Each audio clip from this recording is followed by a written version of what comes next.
Vista is growing, but right now this is the only police station. So is it time for a new one in the eastern part of the city? The mayor says yes. A judge determining what evidence can and cannot be included as the Maya Millete murder trial is set to begin 2 weeks from today. A whale carcass was found near the coast of Cardiff this morning. I have more on why there's a shark warning through tomorrow. A 14-year-old girl swept up by Beatlemania, and we track her down 62 years later.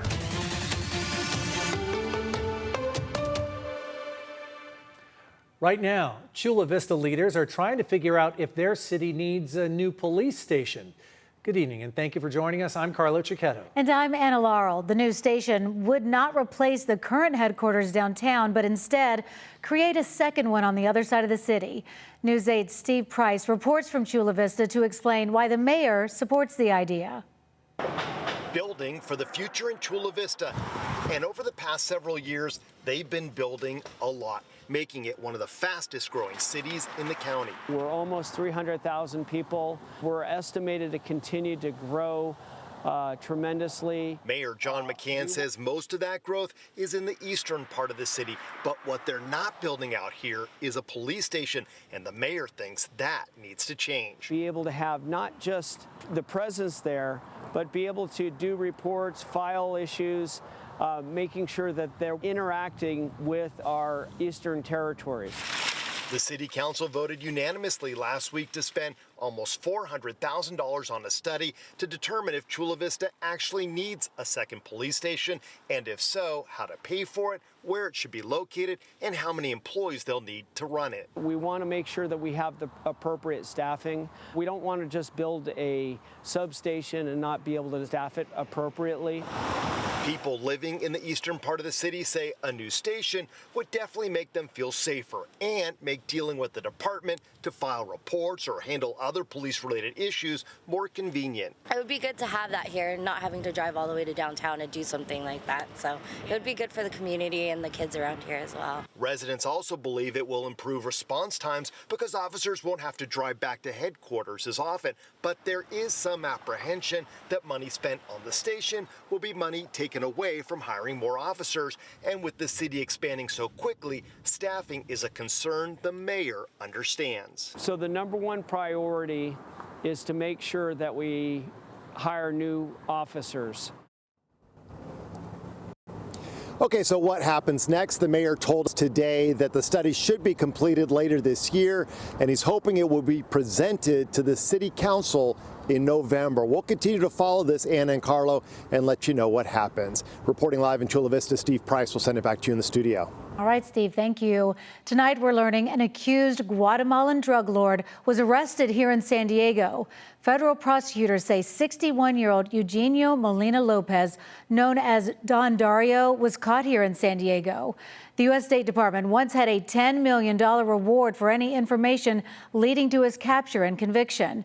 He's accused of running a major cocaine trafficking ring out of northwest Guatemala. He pleaded not guilty in a San Diego federal courtroom last Friday. Federal agents were seen searching the Southern California home of the 31-year-old man charged in the shooting at this weekend's White House Correspondents' Dinner. Cole Allen lived with his parents in Torrance. Neighbors describe him as quiet, someone who mostly kept to himself. Allen graduated from Cal State Dominguez Hills last year with a master's in computer science. Investigators say he bought several guns in recent years. Law enforcement is also reviewing a manifesto Allen reportedly sent to family members just minutes before the attack, in which he apologized to his parents. We'll have more on the investigation and the federal charges unveiled today against Allen in our next half hour. One of San Diego's biggest murder trials in years is still on track to start in just 2 weeks. But today, a judge ruled no cameras will be allowed inside the courtroom, and he also set boundaries on what evidence will be allowed. News 8's Jenny Day joins us live from Chula Vista with more. Jenny?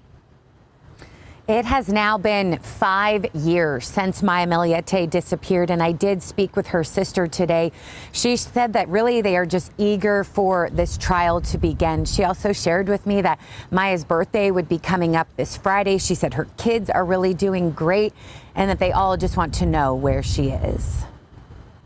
We are are where we at now. And another emotional day in court for the pretrial motions hearing of Maya Millete. He sat handcuffed in a blue jailhouse jumpsuit wearing a COVID-style mask. Although Maya's body has not been found and she has not been declared dead, he is accused of killing the Chula Vista mother of 3 in 2021.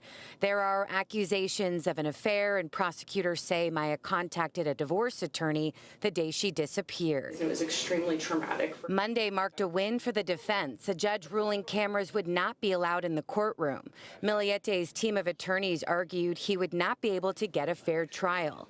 Every prior proceeding has been recorded. Courtrooms are open to the public, so you can go in there and sit and listen. Media gets to go into the courtroom and they can come and step out and give a play-by-play. Prosecutors say they have 25 terabytes of data, circumstantial and forensic evidence. So over the next few days, a judge will determine what can and cannot be included at trial. A lot of the focus today was on journal entries from Maya's diary. The state says her entries show a history of abuse. A 911 call also came into question today when Maya's sister, Mary Chris, first reported her missing. In the 4-minute call, she says she's worried and said Larry and Maya had had a fight. The defense, however, argued there is no evidence to support that, so the jury should not hear it. 87 people were screened recently to serve on this case. Other motions considered include cell phone records, cell phone towers, and neighborhood surveillance cameras. There was also a lot of back and forth regarding Larry's own statements, the defense calling the investigation unfair and biased, even trying once again to have this long-awaited trial further delayed. Now, the judge did ultimately deny that request, so the trial is still set to start on May 11th. But I want you to know that it could be delayed once again. Long story short, but the defense is claiming misconduct by the San Diego County District Attorney's Office. So this Thursday, a judge will determine if the prosecutor is dropped, and then the Attorney General's office takes over that case. So again, it could be delayed. We will find out on Thursday, and even though we aren't allowed to record any of it, we will certainly be here for all of it.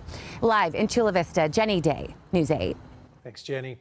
A judge is ordering Rady Children's Hospital to continue providing gender-affirming care through at least June 24th. The move buys more time to see if the Trump administration will move forward with its threat to withhold funding for hospitals offering gender treatments to children. In January, Rady said it would stop surgeries and other services to protect its Medicare and Medicaid funding. The state attorney general sued, saying that was illegal. Rady argues losing federal funding could force it to shut down, and that impacts care for about 800,000 children. The judge also extended an order requiring Rady to continue providing treatments like puberty blockers and hormone therapy. Less than 12 hours from now, CHP officers will be taking part in a maximum enforcement period, essentially all hands on deck, targeting speeding drivers across the state. It's part of an effort to help reduce serious and sometimes deadly crashes. The effort will start tomorrow morning at 6 and will last for 24 hours. CHP says this round-the-clock effort is to help show drivers that there is no safe time or place to drive at unsafe speeds. Construction is starting on a project in Lemon Grove to help people experiencing homelessness get back on their feet. Crews put up fencing today around a lot on Troy Street near Sweetwater Road. That's where 60 sleeping cabins are set to be built. It's something county leaders have been pushing for despite pushback from people who live nearby. We're told anyone living there will be referred by county outreach teams. The site will feature restrooms, a laundry, and help to move into permanent housing. It's expected to be finished by next summer.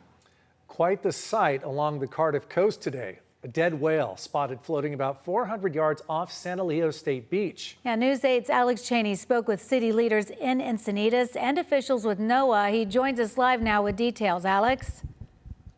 Yeah, that's right. It was quite a shock early on this morning about 7 a.m. when a lot of surfers and beachgoers were out here and then saw a whale's carcass about 400 yards just off the shore, so they got a pretty decent look at it. But now, because of that, there's actually going to be a shark warning from the beaches through the Cardiff area through tomorrow. Here's more. Video from Chopper 8 shows the massive whale this morning near San Elijo State Beach before it was hauled 20 nautical miles out into the ocean. Morning surfers were the first to see it. We were paddling out and we saw a lifeguard come out and take the whale like all the way out. It was like a big whale. Huge dead whale. Some people in the water didn't even know what it was. It looked like a capsized boat when we first pulled up because we couldn't see it that well. And then once we got closer, we realized it was a huge whale. I spoke to Mike Milstein of the National Oceanic and Atmospheric Administration today, who told me their crews determined it was a fin whale and about 40 feet in length. Fin whales are rare, but sightings are becoming more common in Southern California. NOAA crews have yet to determine the cause of death. The city of Encinitas says lifeguards, along with state officials, once they first arrived on scene, there was a great white shark eating the whale carcass. And that's why they towed it back out to sea, because the carcass attracts predators. Our lifeguards coordinate with state guards and private contractors to remove any carcasses or animals off our beach or on our beach. A shark advisory is in place from Swami's Beach to Cardiff State Beach because of the carcass that is active now through tomorrow morning. And we have notification signs alerting the community and the beachgoers that there was a shark sighting. It is not a beach closer, it's just a notification. And the city of Encinitas says if you see anything like that out in the water, you see a carcass or just anything that looks strange, don't touch it, come back to the shore and immediately call 911. Reporting live, I'm Alex Cheney, News 8. Thanks, Alex. A push to tax California's wealthiest residents heats up. Still ahead, what supporters of a proposed ballot initiative are saying tonight and the promise from its opponents. And a first-of-its-kind surgery on the West Coast performed here in San Diego. How it embraces AI, that's still ahead. And the storm has pulled out, but in its wake, we got some decent amount of rain in the North County and over the mountains. I'm meteorologist Sean Stouts with a look at your forecast.